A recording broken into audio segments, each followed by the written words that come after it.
చాలా మంది గోవా వస్తారు కదా, ఓకే వాళ్ళకి ఒక 5 ప్లేసులు ఇవి మాత్రం విజిట్ చేయకుండా మీరు మళ్ళీ మీ ఊరు వెళ్ళిపోతే మీరు గోవా వచ్చినా వేస్టే అని 5 ప్లేసుల గురించి.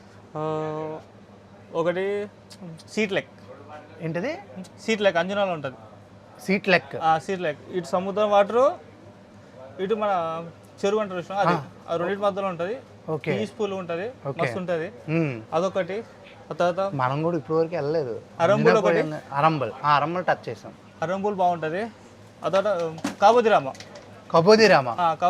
కాబోదిరామ వెళ్ళా పైనుంచి వ్యూ, కింద బీచ్ పీస్ఫుల్, అదొక చాలా బాగుంటుంది.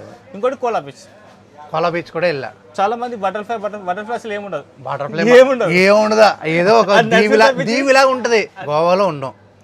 నార్మల్గా మన తెలుగు వాళ్ళ రెస్టారెంట్లో ట్రై చేస్తావా, లేకపోతే గోవన్ ఫుడ్ ట్రై చేస్తావా? మా ఇల్లే ఉంది కానీ ఇంట్లో తింటాం. మీ ఫ్యామిలీ అందరం ఇక్కడ ఉంటాం కాబట్టి మన ఫుడ్ బయట అంతా ఏం అలవాట్లేదు. నీ పరిస్థితి ఓకే, మీ ఫ్రెండ్స్ వచ్చినా వాళ్ళకి ఎట్లా? నేనైతే ఫస్ట్ డే మాత్రం గోవన్ ఫుడ్ ట్రై చేయమని చెప్తా. ఎందుకంటే మన రొటీన్ ఫుడ్ కాకుండా ఫస్ట్ డే. ఓకే. ఆ తర్వాత మనం మోజే ఉండదు, ఎప్పుగా ఉందని చెప్పి మళ్ళీ మన తెలుగు దగ్గరికి వెళ్ళమంటావు. మళ్ళీ మన తెలుగు సైడ్ ఫుడ్కి వెళ్ళిపోని చెప్తా. ఈ కలంగట్లో చాలా రెస్టారెంట్లు ఉన్నాయి కాబట్టి కలంగట్లో ఇప్పుడు ఆల్మోస్ట్ నీ దగ్గరికి రావాలంటేనే 4 రెస్టారెంట్లు దాటుకుని రావాలనుకుంటా.